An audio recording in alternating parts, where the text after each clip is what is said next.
Well, thank you very much. Please. Very nice. Thank you. Big day. It's my pleasure to welcome you all to the beautiful, great White House and to host this magnificent showcase of America's incredible small businesses. I just got to witness some beautiful product. Today we received outstanding news from all over our country, really. The United States economy has added almost 5 million new jobs in the month of June. That's shattering all expectations and shattering all records, historic records. History of our country, we've never added anywhere near that.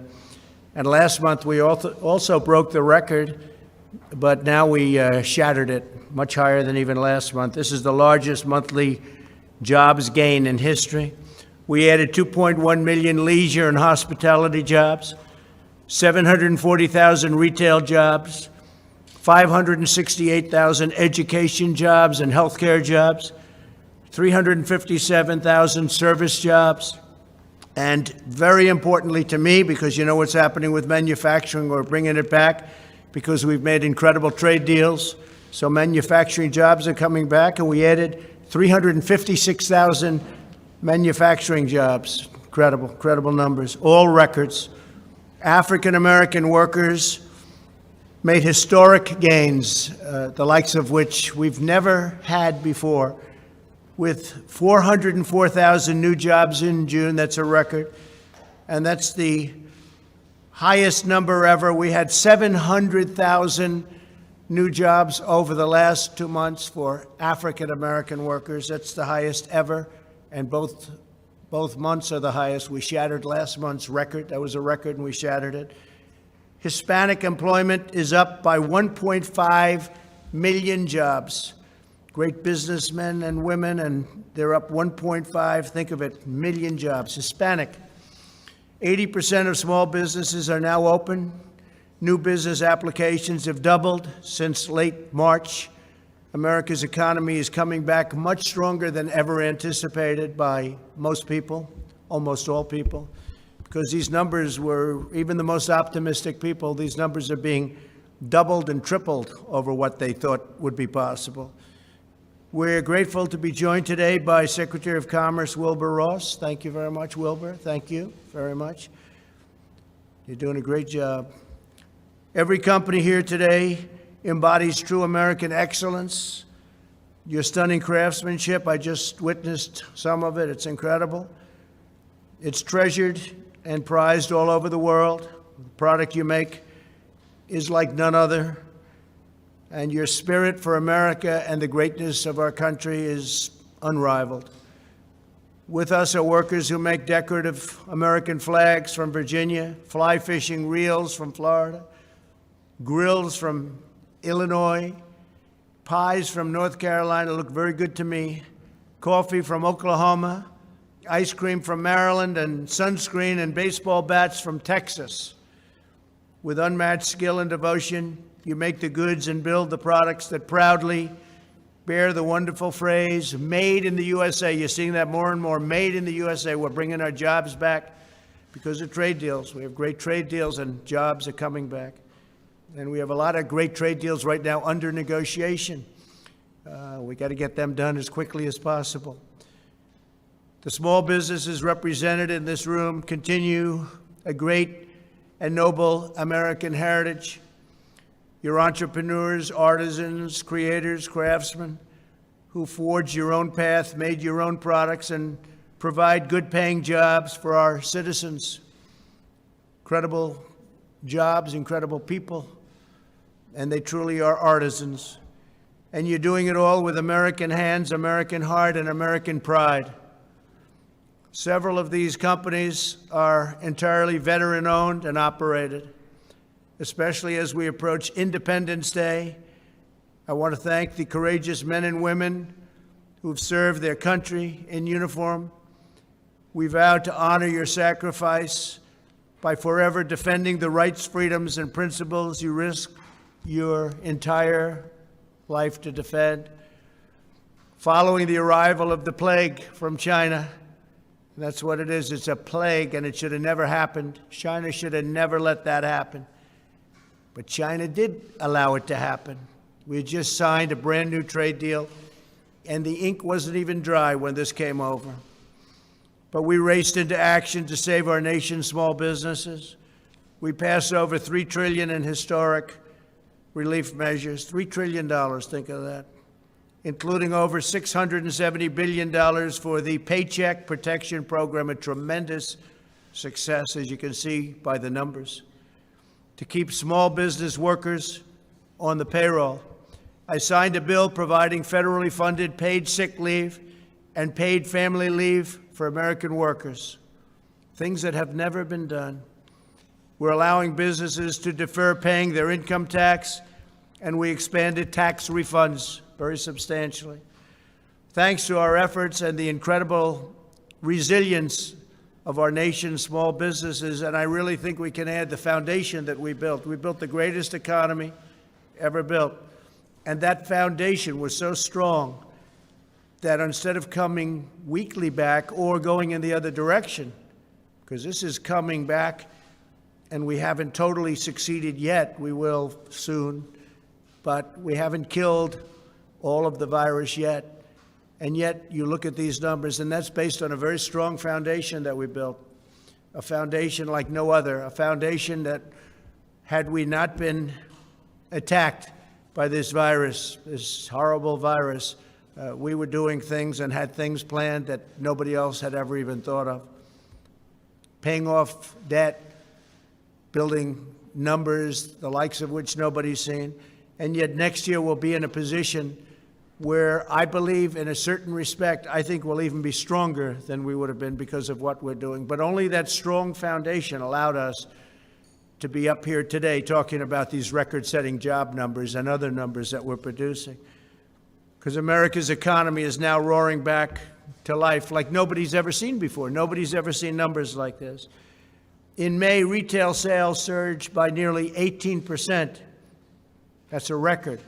We recently saw the best 50-day increase in the history of the stock market. So we had 50 days, go back a couple of weeks, we had 50 days, the likes of which we've never had in the history of the stock market, which to me means jobs. And it's lifting up 401ks and retirement savings for American workers. We're doing numbers like nobody's ever seen before. Take a look at 401ks. In a pandemic, we're almost even with where we were before the pandemic started, and nobody would have said that was possible, nobody at all.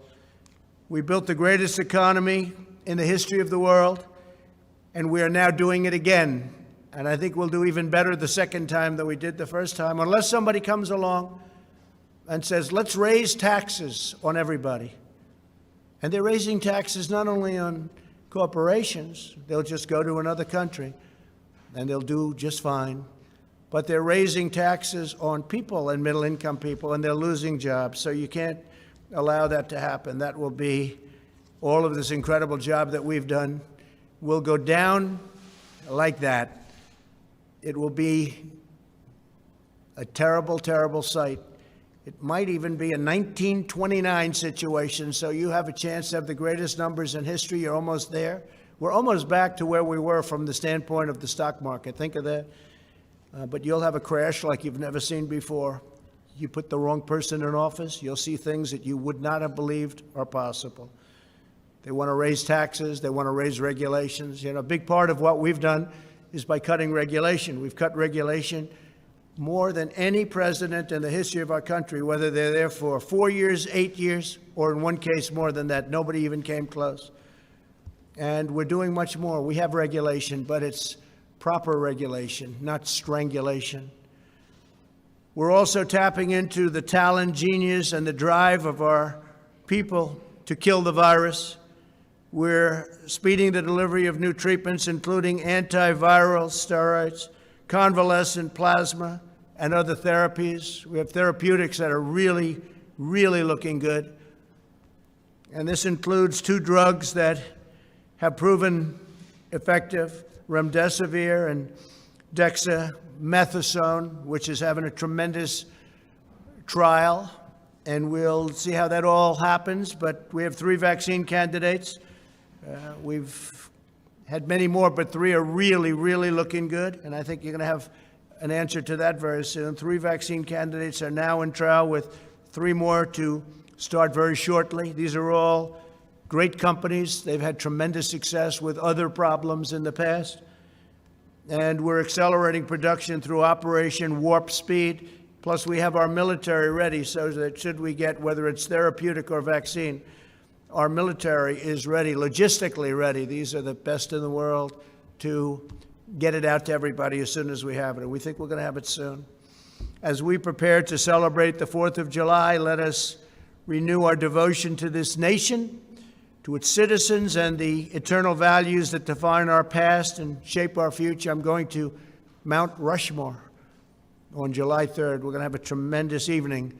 It's going to be a fireworks display like few people have seen. It's going to be very exciting. It's going to be beautiful. They've been wanting to do that for years, fireworks. They used to do it many years ago, and for some reason they were unable or unallowed to do it. They just weren't allowed to do it. And I opened it up, and we're going to have a tremendous July 3rd, and then we're coming back here celebrating the 4th of July in Washington, D.C. And I want to also thank all of law enforcement. The job you've done is incredible. We signed a bill. You play with our monuments or our statues, you go to jail for 10 years. It's amazing how it all stops so fast. Stops so fast. We let the local authorities handle it as long as possible, but ultimately we said, let's step in, and we stepped in, and it stopped. 10 years in jail if they do what they were doing. So we're very proud of law enforcement. We want to thank law enforcement. Really great job. Our military has been incredible. Our National Guard has been just incredible all over. I'm glad to see in Seattle they took care of the problem, because as they know we were going in to take, we were ready to go in, and they knew that too. And they went in and they did what they had to do. We're a nation committed to equal and abundant opportunity for citizens of every race, color, religion, and creed. The American dream is the sacred birthright of every American child. And that's what we have, is we have the American dream. And nobody's going to shatter the American dream, not the anarchists, not the agitators, not the fools, not the looters. They're not going to have any impact on the national dream like no other.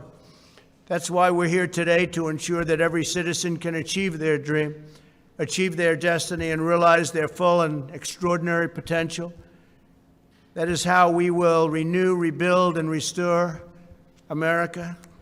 We've done an incredible job in a 3.5-year period, a job like nobody thought would be possible to be done. And we're doing it again, and we're doing it, I believe, bigger and better and stronger than ever before. You're going to see that next year. And unless it's tampered with, we're going to have a year next year like no other. It'll be a phenomenal year, a successful year. And we'll have our best job numbers ever next year. We'll come back stronger and more prosperous than ever before. And next year will be, I think it'll be one of the, from an economic standpoint, the greatest or one of the greatest economic years we've ever had. So I just want to thank everybody for being here. I want to thank all of these incredible artisans and business people for showcasing your amazing products.